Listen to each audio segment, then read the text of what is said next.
single day I'm gonna make something great.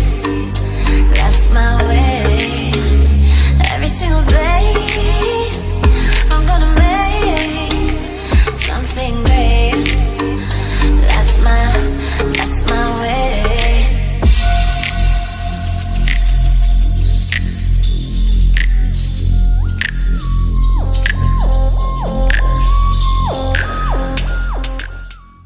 Buona giornata a tutti dal quartier generale del calcio on the road a Madrid. Ieri grande partita alla Wanda Metropolitano, nuovo tempio del calcio madrileno di sponda Atletico Madrid. Un pubblico fantastico di 60.000 spettatori ha spinto dall'inizio alla fine la squadra del cuore per ben 2 volte in svantaggio al cospetto di un Bilbao giunto nella capitale alla ricerca disperata di un punto positivo. Ne è venuta fuori una gara altamente spettacolare con il colpo di scena finale, il gol assegnato dall'arbitro allo scadere dopo la verifica del VAR, che ha così regalato il successo all'Atletico di Madrid per 3-2 e il tripudio dei propri tifosi che hanno osannato la squadra come non mai. Seguiamo quindi insieme il film della partita, la linea che può andare alla regia.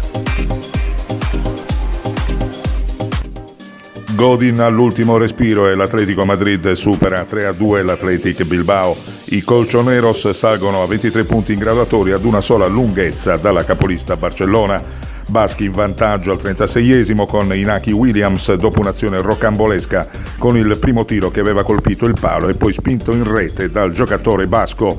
Nella ripresa i colchoneros pareggiano i conti con Thomas grazie ad un gran tiro da fuori area. Gli ospiti passano sorprendentemente in vantaggio 2 minuti più tardi grazie al contropiede del velocissimo Williams che batte l'estremo difensore madrileno con un rasoterra micidiale. La squadra di Simeone non ci sta e perviene al pareggio con Rodrigo di testa. Finale incandescente con il gol vittoria al 92esimo di Godin che realizza una rete che manda in visibilio i 60.000 presenti nell'arena dell'Atletico Madrid.